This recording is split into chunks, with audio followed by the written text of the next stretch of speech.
and good morning. I don't know if I can live up to all of that Sister Nettie said.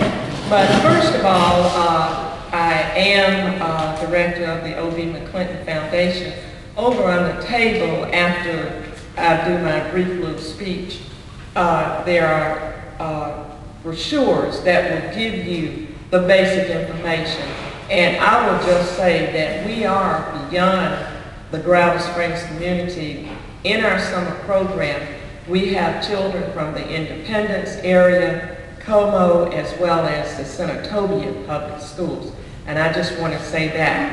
And I will sort of talk about community after I have taken you down a path that I think brought us here and stood us in good stead, and why we are here today.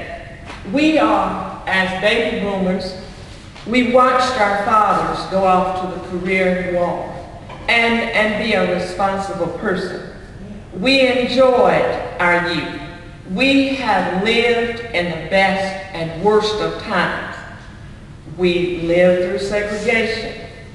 We saw our friends and relatives and loved ones go to the war in Vietnam, and perhaps many of them did not come back except for in body bags.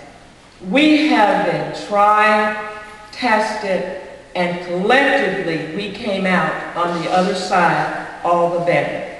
And because of all of that, we are indeed in a position to help the youth of today. We're in a position to help young mothers, young fathers. We are in a position to help those who are more elderly than we are, who are not blessed with the health and strength that we have. And it is all because we survived. We survived the turbulent 60s. We marched together, black and white. We sat in. We went out and got people, or tried to get people to register to vote. We survived the civil rights movement and came out better, as a better nation, as a better country, and as a better Senatobia. I remember when my grandmother here, you see, I was raised right here in Senatobia. I don't know if that came out or not. Mr. Reed over there was my teacher. Georgia and I tortured him a great deal. We did, but we loved Mr. Reed. We went to the school at the corner of Gravel Springs and O.B. McClinton Road.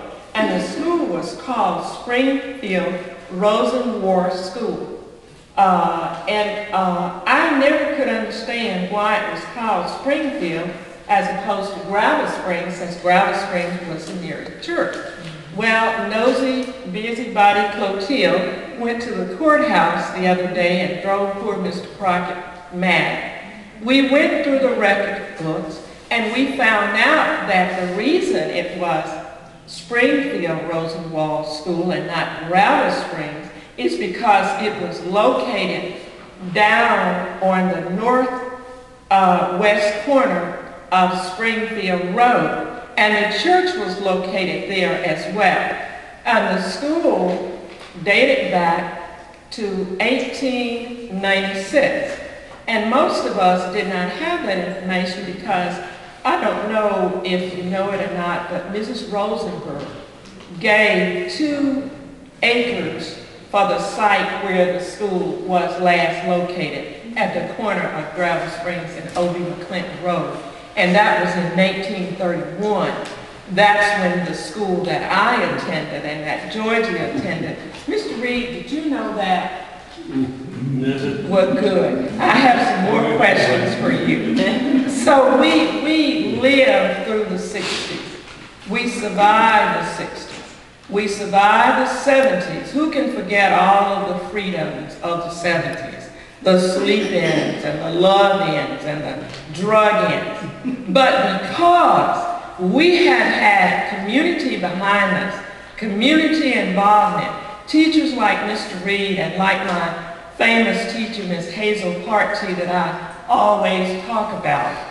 We stood ourselves in good stead. When all around us were losing their heads and falling apart, we stood in good stead. And that's why we are here today, because we had a community behind us.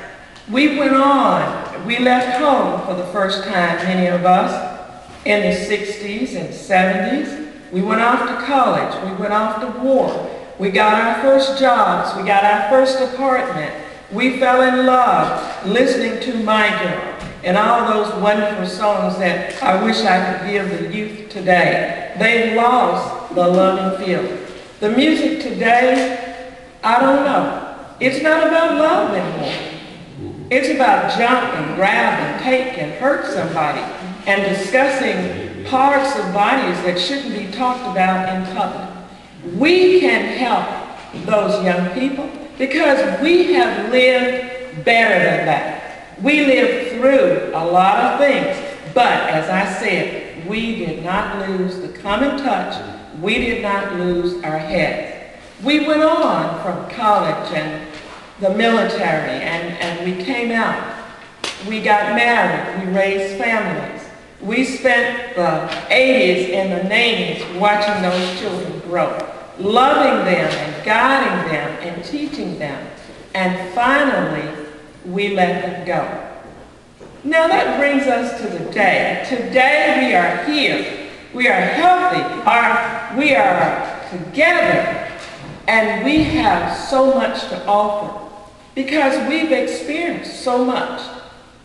We have, you might say, we've seen it all, or we've seen most of everything. We've heard most of everything. Who better than seniors of today with all of the history and all of the things that we went through and the things that we achieved and the freedoms that we gained, and yet we never lost our minds. We never lost our heads.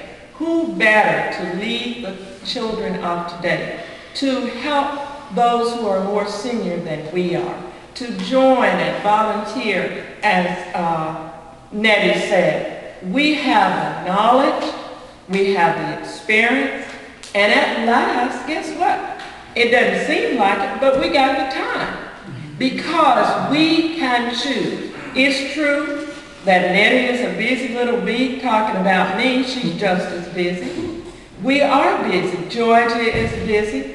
But today, we can choose to do what we do. We can decide whether we go to the exercise class in the morning, at noon, in the evening, or not at all. We can choose those projects that we've always thought about doing. We can learn to quilt. We can take time to sew. We can take time to talk to a wayward child. We can volunteer. It's more difficult to volunteer at school than it was ever because of security issues. But if you want to volunteer, all you have to do is let them do a fingerprint and a background check. And you can go into the schools. You can read to the preschoolers. You can be there to assist the teacher and do whatever it is that you always wanted to do when you couldn't because you were so busy running and rearing during the 80s and the 90s, to the football games for our children, to the basketball, to the track, and watching our children grow and helping them with their growing pains. And because we've had all of this knowledge and all of this experience, and God blessed us to see many more days, we can get involved. Get involved, stay involved, and you'll stay young a long time. Thank you. And if you have questions, feel free to ask. If someone would pass out the brochure, that would sort of answer some of the questions, but anyone who, yes. How is this organization funded? It is funded by donations. Donations and what we do with the donation. The brochures will tell you our ultimate goal is to build a community center out in the Gravel Springs, Springfield community, and we also serve the Hunnish Chapel area and anybody else who wants to be served. There is not a school out there, Mr. Reed can tell you that. Was it about 1962, Mr. Reed, when that school closed? I left in 61, and I understand the very next year the school closed, and our children were bused, as they still are being bused, to the Independence, East Haight area, which